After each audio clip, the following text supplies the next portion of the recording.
Now till now what we studied was what do you mean by magnetic field, what are magnetic field lines, Axios experiment, magnetic field due to a circular coil and these things. Now let me come to a very important activity which is given in your book. It was an experiment conducted by Ampere. Now in this experiment what was done, this is a bar magnet. Let us consider this to be a bar magnet. And this AB is an aluminium rod. So I can have this as the horseshoe magnet. I'm sorry, I said bar magnet. It should not be a bar magnet. It's a horseshoe magnet. So this is north, this is south. Then I took an aluminium rod of length 5 centimeters. Now this aluminium rod is kept like this between the poles of the horseshoe magnet. One of its end is connected to the positive of the battery, another one is connected to the negative of the battery. As you can see in the figure, B is connected to the positive of the battery, A is connected to the negative of the battery. So this is the arrangement. Now when the current was switched on, it was found out that the magnetic, this rod, it showed deflection like this. Now, how it shows deflection? It can only show deflection when there is some force. So, now let us do one thing. Let's change the direction of current. That is, make this negative, this positive. Then what happens? It goes like this. You switch it off, it comes back like this. Now let the current remain as such, that is negative, positive, but change the polarity. That means make this south, make this north. Now in that scenario also, it deflects like this. So after experiment, a lot of experiments, it was found out that the force is maximum when the magnetic field and the current are perpendicular to each other. That means you will experience the maximum force when magnetic field and current are perpendicular to each other. Now, on the basis of these experiments, Fleming gave a rule called as Fleming's left-hand rule. This is Fleming's left-hand rule. That is the diagrammatic representation and this is the real part. So when I talk about Fleming's left-hand rule, it says stretch your left hand in such a way that the thumb, forefinger and central finger are mutually perpendicular to each other. And if the direction of magnetic field is given by the forefinger, and the direction of current is given by the central finger, then the direction of force experienced by the conductor is given by the thumb. If you want to remember this, let's have one thing: father, mother, child. Where father, that is F, means force, M, mother, means magnetic field, and C, child, means current. This is Fleming's left hand rule. Now, you must be thinking where this concept comes into play. Why are we using this concept? Now, there is a thing called as electric motor. Electric motor is based on the same principle that when a current carrying wire is placed in a magnetic field, it experiences a force. Okay? Now this was electric motor. What happened? Let me share you one thing, that in the heavy motors or big motors, they don't put magnets.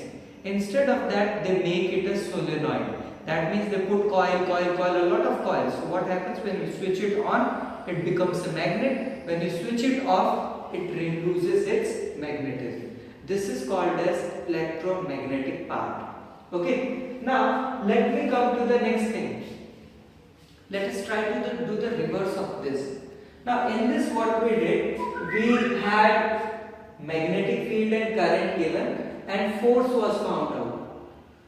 So Michael Faraday said, can't we have the reverse of this? That means I will provide force in a magnetic field. So current should be produced. This concept, in order to understand this, let us have two activities, very small activities, given in your book. Now, for those activities, first of all, let me tell you a thing called as galvanometer. Now, what is a galvanometer?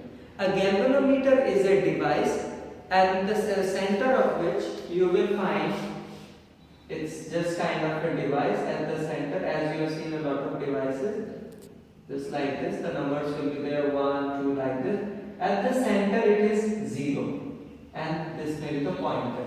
So the galvanometer can show deflection in both the directions, and a galvanometer is a device which is used to detect and measure very small currents.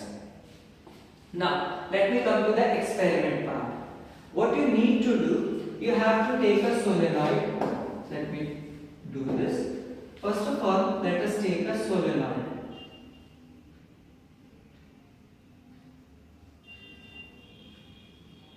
It may be anything which is inside this. It doesn't matter whatever it is. And this is connected to a galvanometer. Mind you, there is no battery or nothing else. What we will do, let us bring a bar magnet, north, south, towards this. So what is saying, initially the galvanometer at the center pointer says 0. When you bring a bar magnet towards this solenoid, it starts showing deflection towards this direction. So it will show direction like this. You keep on moving, it will show the deflection. You stop it, it comes back to 0. You try to move away, it will show deflection but in the opposite direction. You stop it, it comes back to 0. Now, galvanometer is showing deflection, that means there is current, but there is no battery. So what is happening, that the changing magnetic field, when you are moving this closer or far away, you are changing the magnetic field. And because of the change in magnetic field, current is induced. This is called as electromagnetic induction. The phenomena of inducing current in a coil by changing its magnetic field is called as electromagnetic induction. This is one activity. Let us move to the next activity.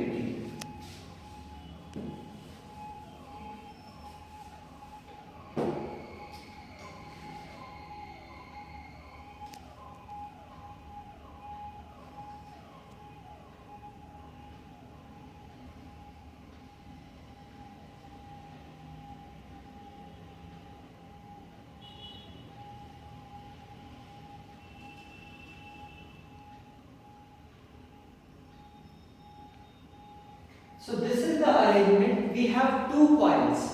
We can take any insulated material on which first we mounted this coil, connected with the galvanometer. At some distance we took another coil in and then connected it with a battery.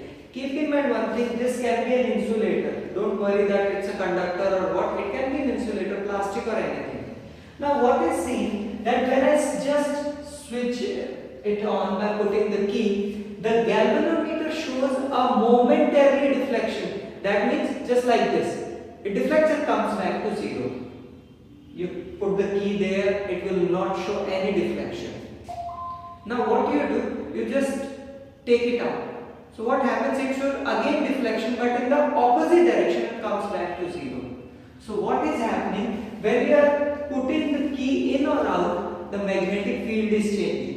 Because of this, current is induced. So as I said earlier, again it is the concept of electromagnetic induction.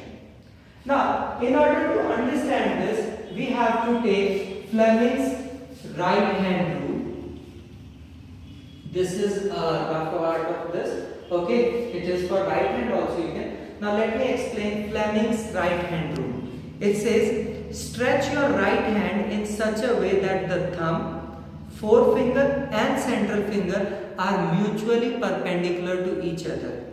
And if the direction of force is given by the thumb, the direction of magnetic field is given by the forefinger, then the direction of induced current is given by the central finger. Keep in mind, it's not current, it is induced current. Induced means produced, which is made. Okay, now let me, I hope you have understood all this Fleming's left hand rule, Fleming's right hand rule. Now you must be thinking, where is this concept of electromagnetic induction used?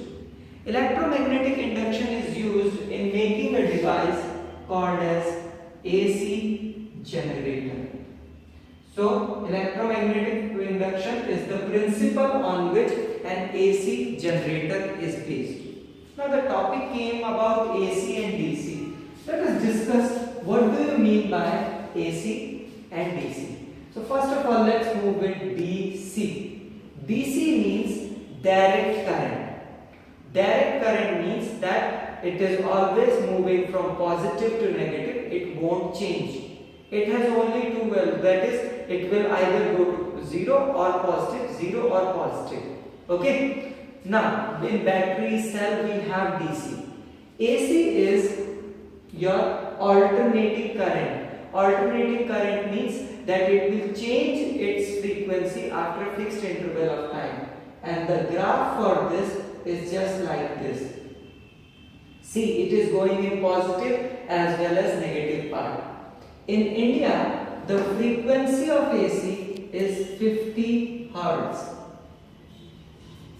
Frequency of AC in India is 50 Hertz.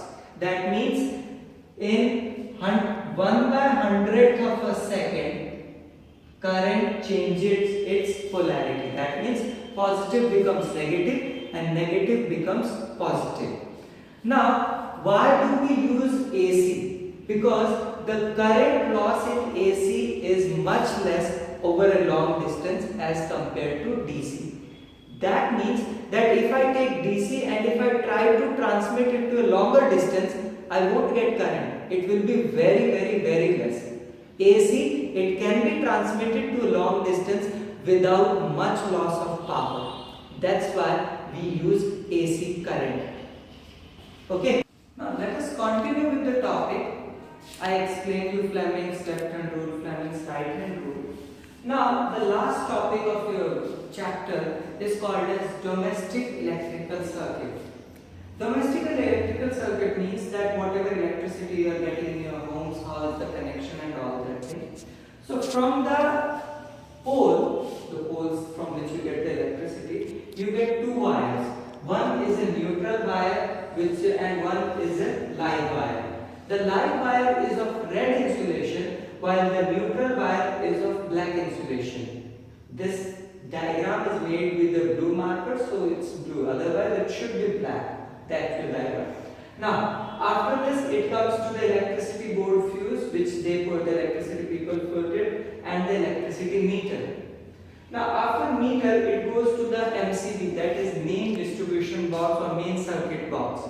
Okay, in the main circuit box there are different connections with fuse and everything, which is there in your homes also. And after that it goes individually to every room. Okay, now you can see in this, for every room there is a parallel connection. Parallel connection, why we have a parallel connection? There are two reasons for that. First reason being that even if one room is not operating or there is problem, others are not affected. So that means you are not, say, having a problem that if one is operating or not, yes or no. Now the best thing about the parallel connection is that different appliances have different requirements, different current requirement. So if it's a parallel, it can, if an appliance requires more current, it can generate it or it can take it from the circuit, which is not possible in a series connection. You must be saying there is a third wire which is of green insulation, which is called as earth wire. Now what is an earth wire? An earth wire is a wire which is used for protecting the electrical circuits. What people do, that they take a metallic strip, connect with the wire, put the metallic, they dig a hole and put the metallic strip inside the, and then the third wire is put in the different rooms. Okay, this is the earth wire. Now what happens when excess current passes through your metallic appliance? So the earth wire, what it will do, it will pass on the excess of the current to the earth, so that it protects the person from getting electrical shock. There are a few terms related with it. One is called a short circuit. Short circuit means when the live wire and the neutral wire comes in contact. So what happens that a very large current flows and person may get an electrical shock. You must have heard about fire which is caused due to short circuit. So what we can do? We can use a fuse wire. A fuse wire melts when high current flows through the circuit.